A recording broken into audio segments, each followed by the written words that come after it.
Hello, YouTube. And this week's review is Bubba Ho-Tep, starring Bruce Campbell and Ossie Davis. With also a side role by Reggie Bannister, who, with director Don Coscarelli. Not sure if he did a cameo, but I've seen the movie many times, but I can't really tell you what the guy looks like. But it was the first time I spotted Reggie Bannister, although of the Phantasm franchise, which was also directed by Coscarelli, but that's enough for another time. Which Bannister played the nursing home supervisor. I say, funny thing, good actor by him. I mean, looks wise, and if you're watching this, is just joke, Mr. Bannister, but dude, you look like you look like Bruce Campbell and Steven Seagal had a love child. That's what you look like, buddy. And of course, you gotta give it. And of course, don't forget the stars of the show, Ossie Davis and as JFK. Yeah, a black actor playing JFK, which in the movie was because of a brain transplant. I mean, as he said, "Oh, they dyed me this color. Perfect cut." Who would know?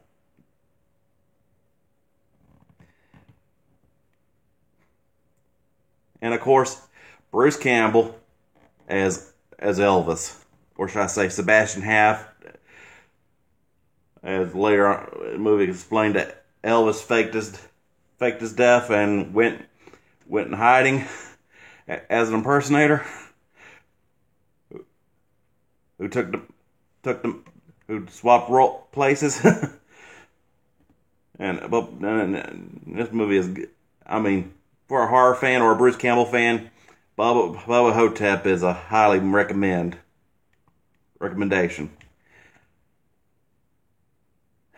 I mean, talk about how perfect old Bruce was to play Elvis. I mean, I can understand how the budget was for like an Elvis music, but we all know how that goes. Like I mentioned in my 3,000 Miles of Graceland video. And of course, whole funny scenarios throughout the movie of a guy named just went by the name Kemosabe, who after a stroke all he could say is asshole. Just dressed like the Lone Ranger, toting a couple of toy guns, and all he could say is asshole, asshole, asshole, asshole. Right before he has an encounter with the redneck mummy known as the titular Bubba Ho-Tep. Talk about a great concept for a horror movie. And a horror comedy at that one. And even more funnier, of a spotted Easter egg, the nursing home was named Shady Rest.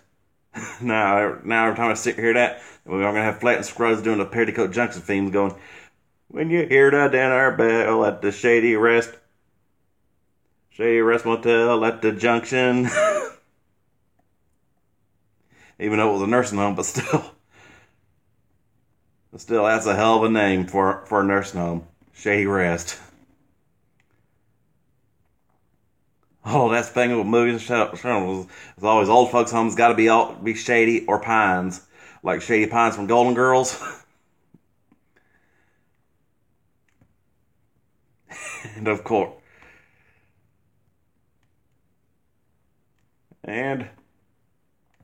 the acting chemistry of Bruce and Ossie Davis. I mean, that's an epic team up. If anything, I mean, Elvis and JFK taking on a hillbilly mummy. Talk about cultural icons of the '60s, kicking ass in a nursing home.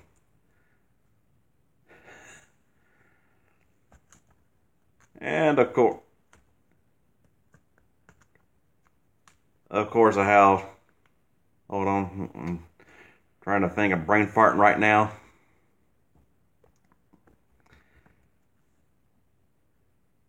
Yeah, I've already mentioned old the Lone Ranger, and I read, and I'm not sure if there was a book comic or something that was adapted from or something, but like always, there was actually a scrapped concept for a transsexual John Dillinger.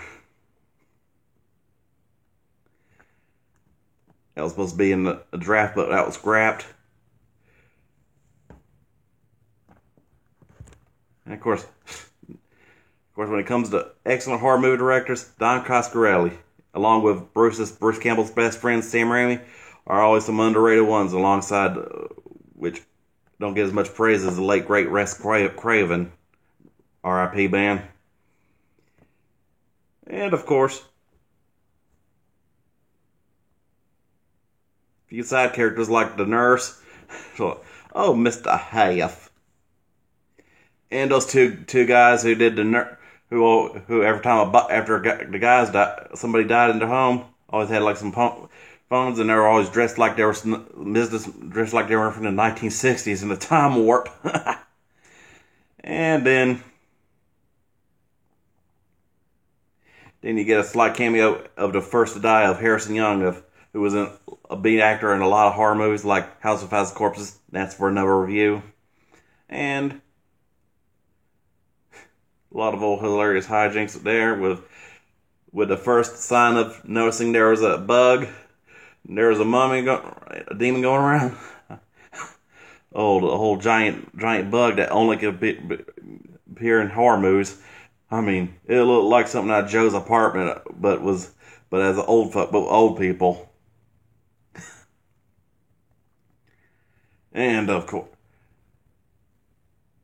some funny scenes in how they exchange rules, and when they, like when Jack of course, tells Elvis that, I know you're Elvis, I know you ain't Sebastian Haff, of being the only two people that believe each other of their past lives, and of course makes an excellent team. And I was going to say, like, a few things like in the flashback of Elvis's beginning days as young Sebastian Haff. And talk about one excellent explosion scene, which surprisingly for a low budget film, it was a miracle they took a one shot of the barbecue accident, and then the breaking of that scene where he broke his hip and wound up in a coma for 20 years, only to wake up in the shady rest at the junction. Petticoat Junction. Overall, a 5 out of 5. Thank you very much. Hail to the king, baby. And also back to that flashback scene. I mean, you can't mention Elvis without do an Elvis tribute type deal without somebody in the old tricked out in a badass pimp Cadillac. I mean that Elvis. That man loved his Cadillacs.